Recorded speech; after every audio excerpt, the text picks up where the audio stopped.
Hola, hermanos y amigos todos. Aquí seguimos. Decíamos en el anterior vídeo que íbamos a ver, y lo veremos, una conciencia ecofeminista. Una presentación para entender esta conciencia. Primero, tengo en gran estima a la filósofa italiana Alessandra Bocchetti, fundadora del Centro Cultural Virginia Woolf de Roma. Ella es un magnífico referente del pensamiento que defiende la diferencia de la experiencia de las mujeres como riqueza de la humanidad. En su libro, Lo que quiere una mujer, escribió que partir de la condición de carencia solo conduce a gestos limitados, que no hay acceso a la política a partir de lo que carecemos, en cambio hay acceso a la política a partir de lo que tenemos. En otro momento, dice esta mujer, a la política se debe llegar siendo conscientes de tener las manos llenas. Se debe tener algo que ofrecer. No se debe llegar con las manos vacías. Tracemos nosotros un camino a seguir. No lo pidamos. Así se manifestaba Alessandra. Glosando sus ideas, afirmo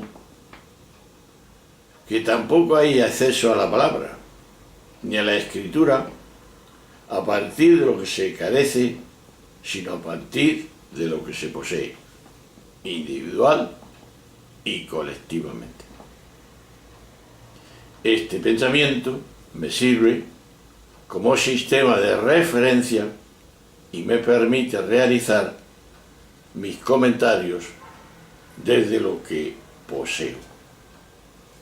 Nada más y nada menos que toda una tradición y una genealogía de mujeres que tomaron conciencia tanto de su discriminación como del papel necesario y positivo que desempeñaban en la sociedad. Gracias a esta tradición puedo presentarme hoy, dice esta mujer, aquí con manos llenas, como clama Bocchetti. Pues hablar desde una perspectiva que arraiga en las vidas de las mujeres, que permiten contar con las elaboraciones que surgieron de esa toma de conciencia y del movimiento que nació en ellas, llamado el feminismo. Pertenezco, dice ella, a esa triada humana que fue simbólicamente unida e históricamente devaluada. Mujeres, naturaleza y paz. Las mujeres, la naturaleza y la paz fueron conceptualizadas como esencialmente débiles y en categorías separadas al hombre, que se arrogó el derecho a sojuzgarlas. Y la unión simbólica entre mujeres y paz naturalizó un comportamiento más condicionado por factores sociodoradores, por la propia biología, convirtiendo todo una esencia, y cuyo reverso fue la naturalización de la violencia ligadas al varón. Esta identificación entre mujeres y paz sirvió a la devaluación de ambas y todavía hoy constituye una fuente de resistencias a la universalización del valor de la misma paz. Y volviendo a la revisión crítica de las fundamentaciones que sentaron las bases de un estilo de vida depredador que pone en peligro la supervivencia de la vida en el planeta, encontramos ese humanismo anclado en la ilustración del que ha hablado Jorge Rietmann, un humanismo empeñado en establecer demarcaciones y separar a los hombres de la naturaleza. Conviene aclarar que las mujeres, dicen ella, ni fuimos sujetos activos en este paradigma, ni premisas no alcanzaron. La filosofía, decía Amorós, presentó repetidas pruebas en sus escritos de cómo las luces de la Ilustración no llegaron a iluminar el sexo femenino.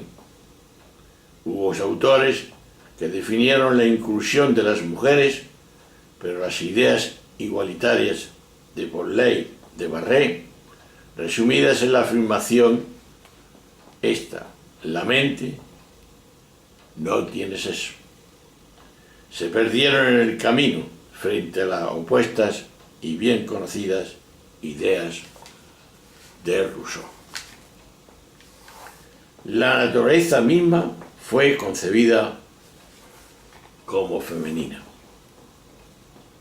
Tampoco ese situarse fuera de la naturaleza se aplicó del mismo modo a las mujeres como a los hombres. Por una parte, porque la mayor parte de las tradiciones intelectuales occidentales, la naturaleza misma fue concebida como femenina. Y por otra parte, desde el antiguo, las mujeres fuimos conceptualizadas como un ser más cercano a los animales que a los varones. La historiadora de la ciencia, Doda Sigibet, rescata una de esas razas históricas que asienta la postulada mayor cercanía de las mujeres a los animales, haciendo referencia al nombre elegido por Linneo para designar nuestra especie como mamíferos. Decía así: podría pensarse que al elegir el pecho femenino para definir la especie, Linneo rompía la tradición de tomar al macho como medida de todas las cosas.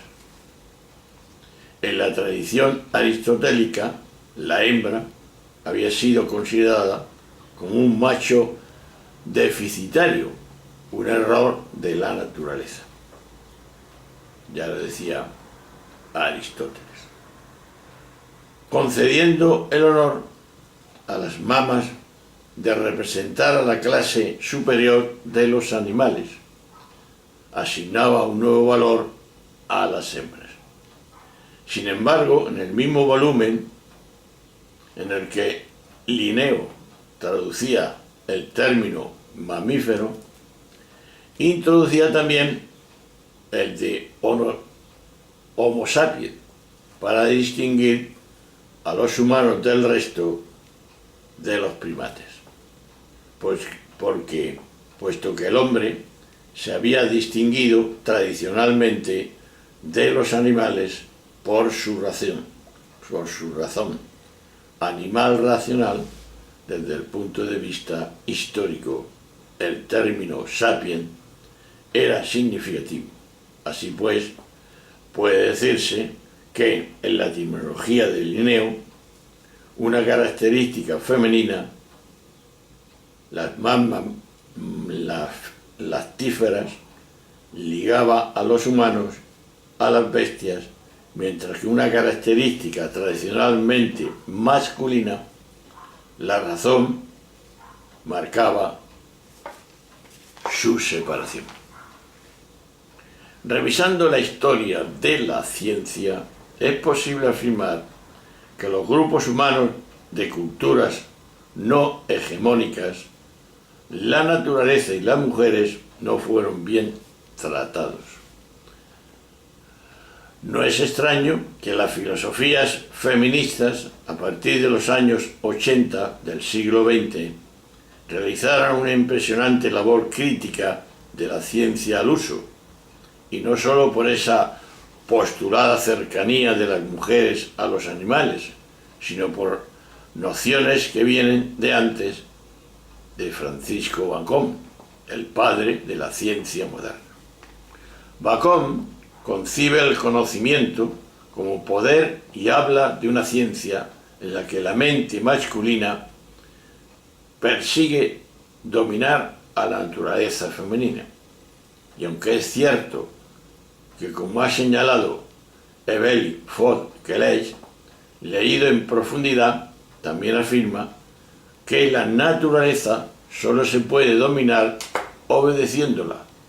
La tradición posterior quedó más impregnada de las connotaciones de dominio transmitidas por imágenes y metáforas sexuales que de la lectura de esa mandar obedeciendo.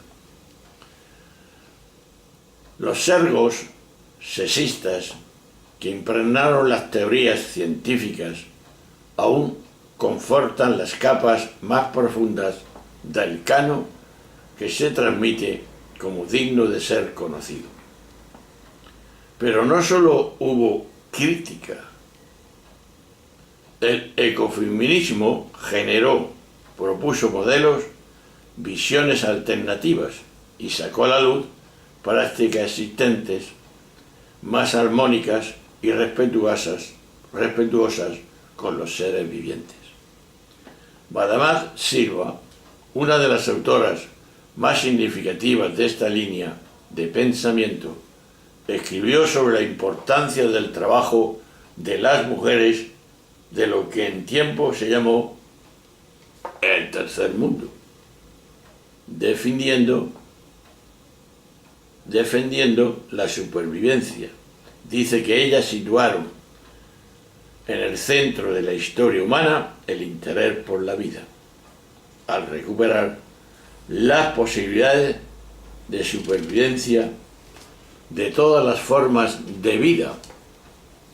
Está poniendo los cimientos de la recuperación del principio femenino en la naturaleza y en la sociedad a través de esa recuperación de la tierra como sustitutora y proveedora.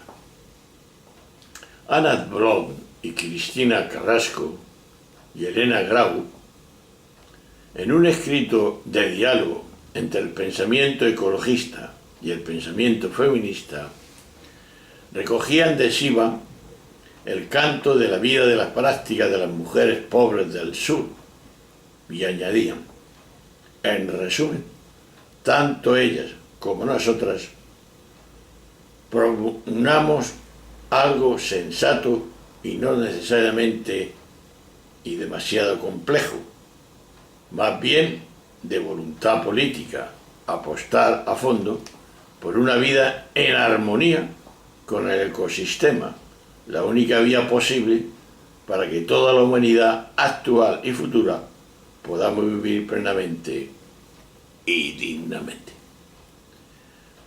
Donde que hoy asistimos, dando por sabido que hoy asistimos a la deriva catastrófica del descendimiento de los seres humanos, de la naturaleza, dicen ellas, nosotras, que fuimos clasificadas como animal más, bien podríamos decir coloquialmente, que para desandar ese camino algo tenemos ya ganado.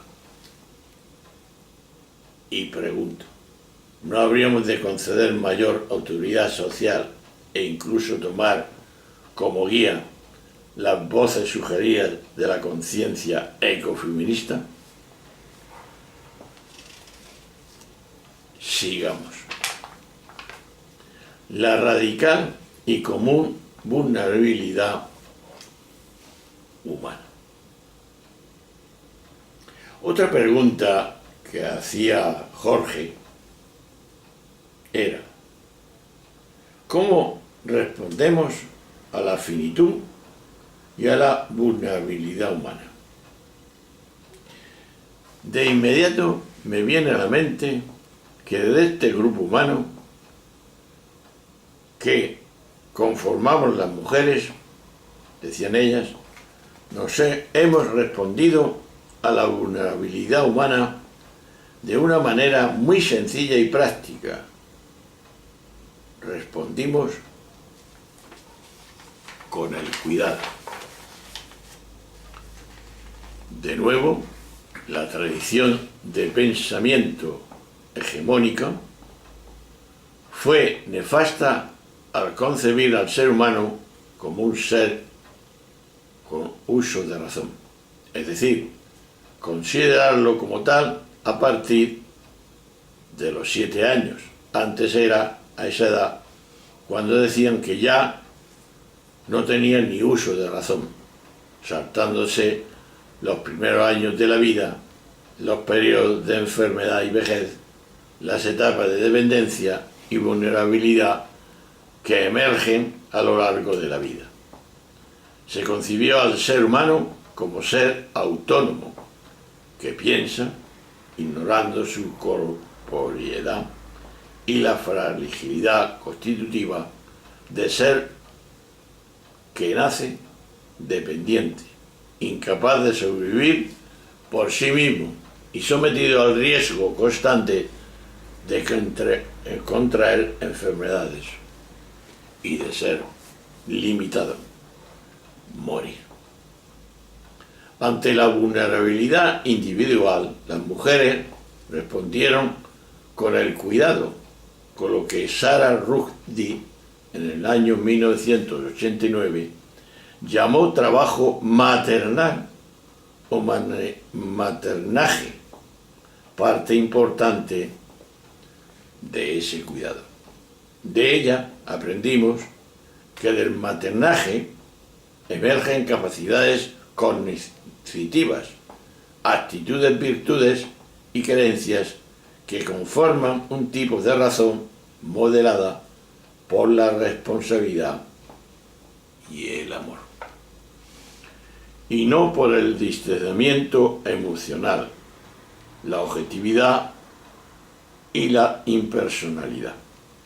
Pese a ser clave para el sometimiento de la vida, el metaje, el cuidado, ha sido constantemente invisibilizado y devaluado, una devaluación escondida a menudo en una retórica exaltadora.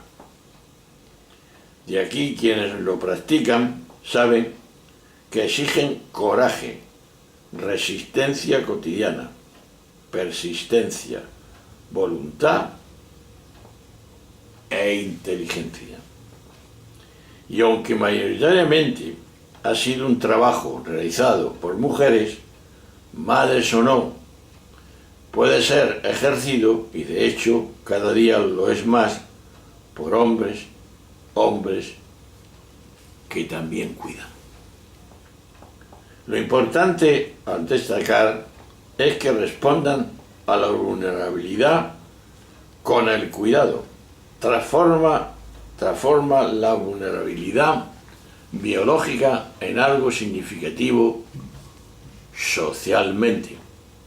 El pensamiento que no niega, sino que asume la vulnerabilidad, surge de la materialidad de las prácticas de cuidado de niños y niñas, enfermos, enfermas, ancianos y ancianas, prácticas que históricamente estuvieron y siguen en gran proporción a cargo de las mujeres, estando pendientes su universalización. La humanidad ha de reconocer y escuchar a quienes se dedican al maternaje, sean mujeres u hombres, pues son quienes cuidan, quienes deciden el uso de la fuerza, quienes están mejor preparados para captar y afrontar adecuadamente el sentido de la vulnerabilidad. La palabra vulnerabilidad y la política son las prácticas de cuidado que emergen de una racionalidad alternativa a la dominante, que ciertamente conducen a otro tipo de actitudes y podría conducir a otro tipo de políticas orientadas hacia la cooperación y el apoyo mutuo en la dominación y la imposición. Y es lógico proyectar una sombra de sospecha sobre esa racionalidad que ha pasado por alto la vulnerabilidad y dependencia del ser humano. Si observa desde la vida quienes cuidan, es coherente sospechar de la razón dominante, pues se ve lo frecuente y fácil que es hacer uso de esta razón para defender los intereses de quienes se origen en sus paladines y, en el peor de los casos, para justificar la dichosa violencia. El feminismo pacifista ha puesto de relieve la importancia de asumir en profundidad que la vulnerabilidad individual y grupal no es coyuntural, sino una característica del ser humano de la que es posible extraer consecuencias para la vida y también para las políticas públicas, en particular para afrontar violencias y conflictos, y estos internacionales.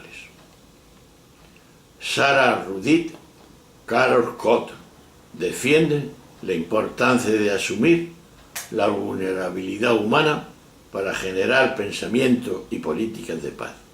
Ellas estuvieron entre las feministas pacifistas de Estados Unidos, que tras el ataque a las Torres Gemelas de Nueva York, el 11 de septiembre, dijeron: no se puede responder a este ataque pensando que la capacidad tecnológica de nuestro país nos protegerá.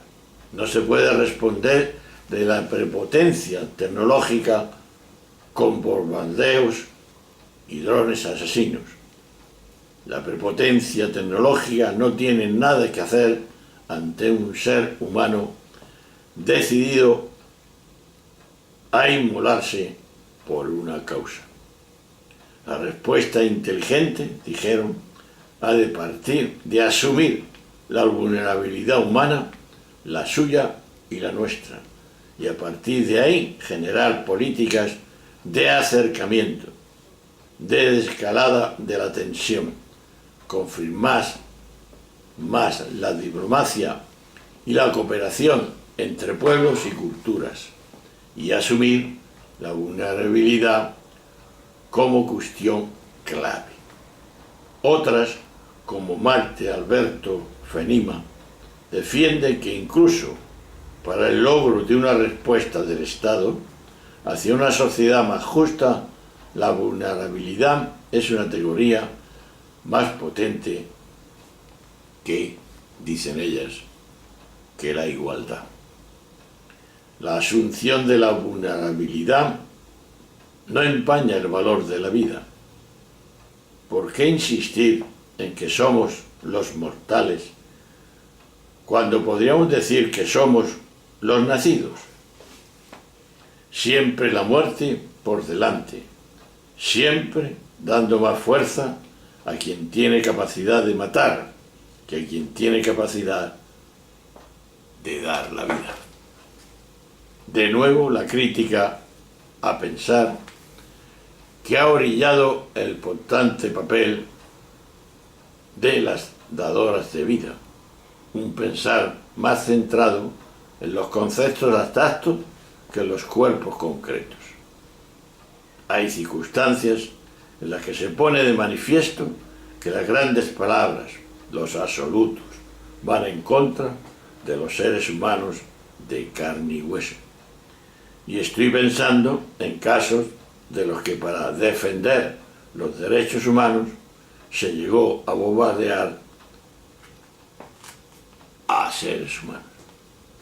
Quizás la forma de conversión de la que habla Rismat radique en hacer visible y valorar el cuidado cotidiano del ser humano concreto, no el abstracto, pasar a dar importancia a la cotidianidad, a lo pequeño, convencernos de la profundidad del título de aquel libro, Lo pequeño es hermoso, del famoso Ernest Fritz Schumann.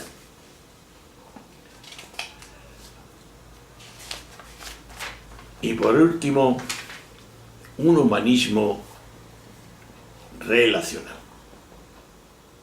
No creo que haya que esforzarse mucho para admitir que la vulnerabilidad y la independencia son rasgos de nuestra común humanidad que nos acompaña de que nacemos hasta que morimos. Las vivimos. Admitirlo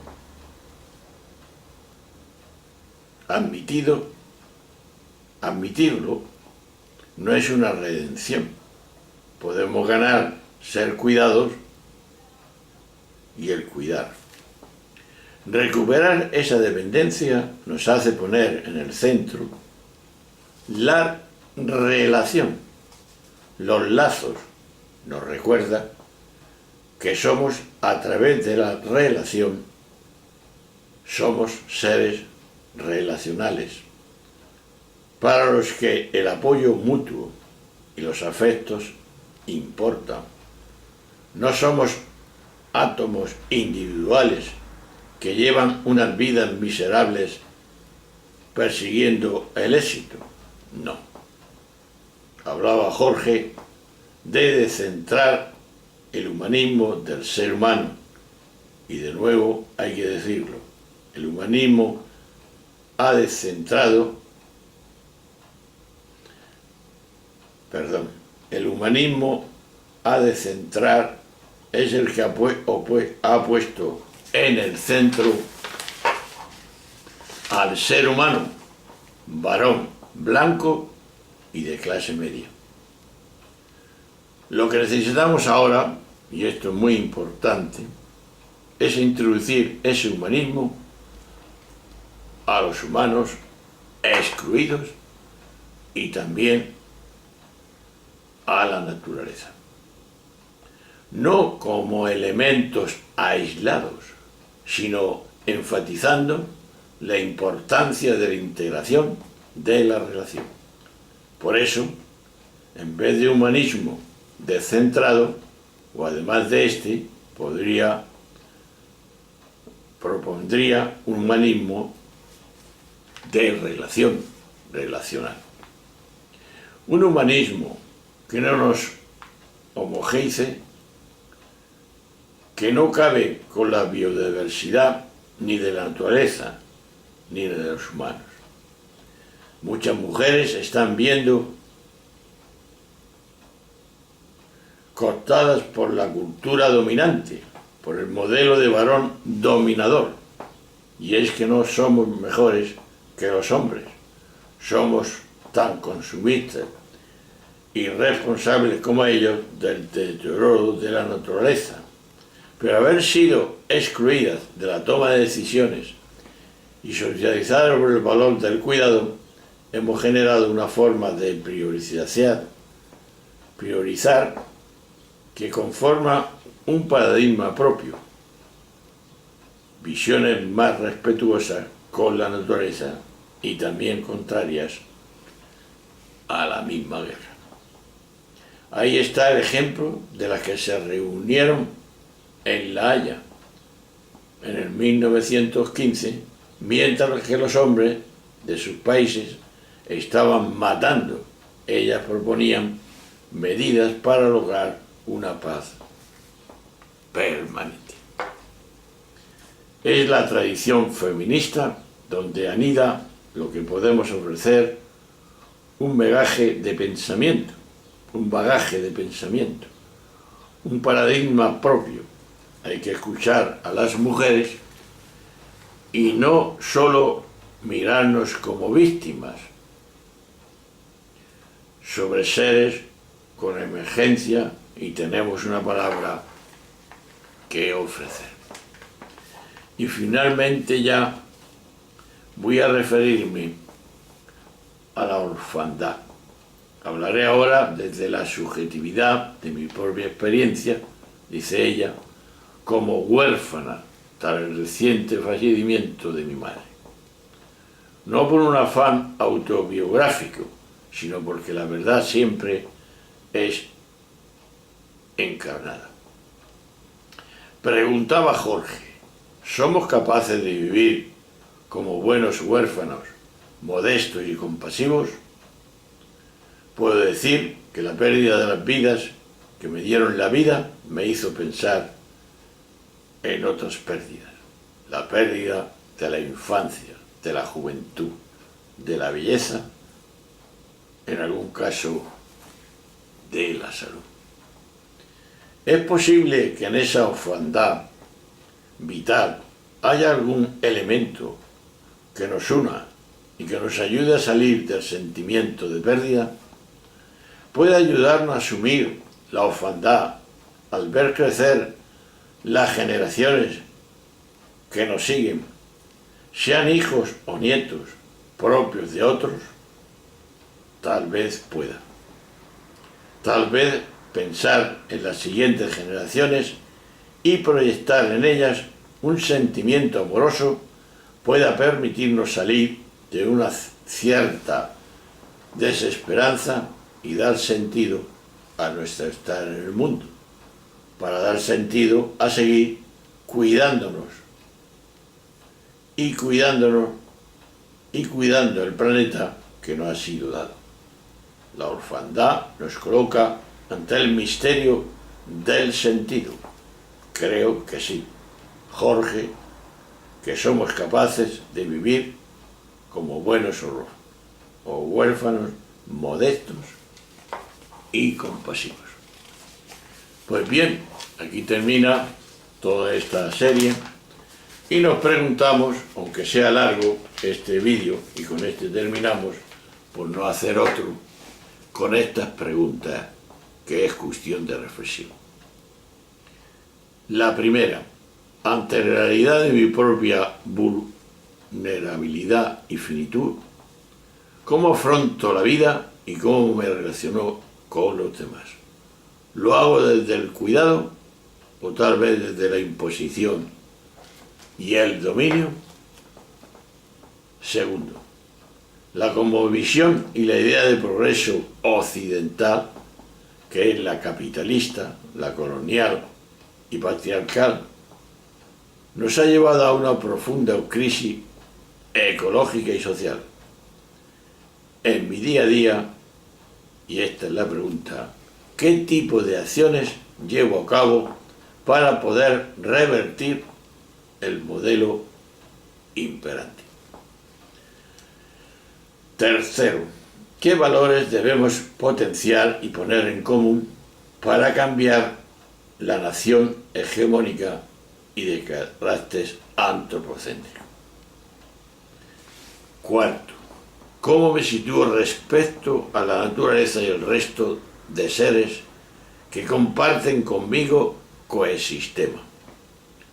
¿Cómo resuena en mí el texto de Paco Puche en la página, es decir, en la reflexión que hemos dicho antes?